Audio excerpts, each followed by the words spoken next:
खुद पर आत्मनिर्भर। एक बार दो भाई रोहित और मोहित थे। वे 9वीं कक्षा के छात्र थे और एक ही स्कूल में पढ़ते थे। उनकी ही कक्षा में अमित नाम का भी एक छात्र था जो बहुत अमीर परिवार से था।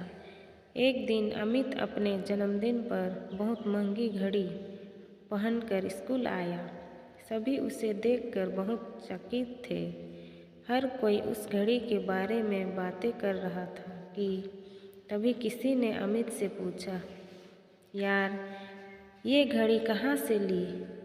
मेरे भैया ने मुझे जन्मदिन पर ये घड़ी गिफ्ट की है। अमित बोला। यह सुनकर सभी उसके भैया की तारीफ करने लगे। हर कोई यही सोच रहा था कि काश उनका भी ऐसा कोई भाई होता। मोहित भी कुछ ऐसा ही सोच रहा था। उसने रोहित से कहा, काश हमारा भी कोई ऐसा भाई होता। पर रोहित की सोच अलग थी। उसने कहा, काश मैं भी ऐसा बड़ा भाई बन पाता। वर्ष गुजरने लगे। धीरे धीरे मोहित अपनी ज़रूरतों के लिए दूसरों पर निर्भर रहने लगा, क्योंकि उसने खुद को इस प्रकार विकसित किया। और रोहित ने मेहनत की और एक सफल आदमी बन गया, क्योंकि वह दूसरों से कभी कोई उम्मीद नहीं रखता था, बल्कि औरों की मदद करने के लिए हमेशा तैयार रहता था। तो दोस्तों, अंतर कहाँ था? वे एक ही परिवार से थे, वे एक ही वातावरण में पले बढ़े और एक ही प्रकार की शिक्षा प्राप्त की। अंतर उनके दृष्टिकोण में था।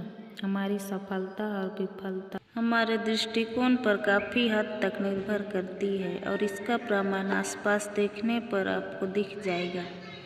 क्योंकि ज़्यादातर लोग मोहित की तरह ही सोचते हैं, इसलिए दुनिया में ऐसे लोगों को ही अधिकता है जो एक एवरेज लाइफ जी रहे हैं। वही रोहित की तरह सोच रखने वाले लोग कम ही होते हैं, इसलिए समाज में भी सक्सेसफुल लाइफ जीने वाले लोग सीमित हैं। अतः हमें हमेशा सकारात्मक दृष्टिकोण विकसित करने के लिए पूरी कोशिश करनी चाहिए और नकारात्मक से बचना चाहिए, क्योंकि वो हमारा दृष्टिकोण ही है जो हमारा